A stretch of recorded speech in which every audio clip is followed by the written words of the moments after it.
ஊசி போட்டு கொண்டுட்டாங்க நீ வாதத்தை வைக்கிற, சதி செஞ்சாங்கல்ல, நீ ஏன் இது வரைக்கும் ஒரு ஃபுட்டேஜ், ஒரே ஒரு சின்ன ப்ரூஃப் கூட அந்த கட்சியினால் கொடுக்க முடியலையா? கொடுக்கறதுக்கு தைரியம் இல்லையா? நீ உன் மேலே தப்பு இல்லைன்னு சொல்கிறல்ல, உன் மேலே எந்த பிழையுமே இல்லை, அரசு தான் சதி செஞ்சிடுச்சு, செந்தில் பாலாஜி தான் சதி செஞ்சார் சொல்கிற நீங்கள் இது வரைக்கும் ஒரு ப்ரூஃப் இது வரைக்கும் கொடுத்துருக்காங்களா? அவங்க குற்றச்சாட்டு சொல்கிறாங்கல்ல, வெளியில் கத்துறீங்கல்ல, மைக்கை பிடிச்சி நாய் மாதிரி கத்துறீங்கல்ல, இதே கோர்ட்டில் போய் ஏன் ஒரு விபத்துன்னு சொல்கிறீங்க? இதே புஷி ஆனந்த் என்ன சொன்னார்? இது ஒரு விபத்து, இதை நான் ஏற்பாடே பண்ணலை, மதியழகன் தான் ஏற்பாடு பண்ணார்.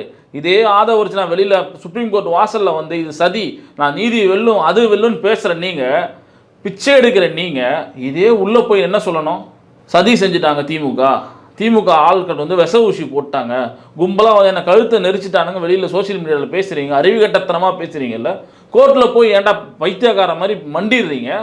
அவ்வளோ தைரியம் இருக்குல்ல, போய் பேச வேண்டியது தானே. அங்கே போயிட்டு சதி செஞ்சுட்டாங்க அது செஞ்சுட்டாங்கன்னு சொல்ல வேண்டியது தானே. அங்கே போயிட்டு இது ஆக்சிடென்டலான இன்சிடென்ட்டு, இதுக்கு எங்களுக்கு இது வேணும் அது வேணும்னு போயிட்டு கெஞ்சுறீங்கல்ல. இங்கே இருக்கு வெளியில் பேசுறது, சோஷியல் மீடியாவில் பேசுறது, மைக் முன்னாடி பேசுகிறத போய் கோர்ட்டில் போய் பேச தைரியமாக பேசுங்க.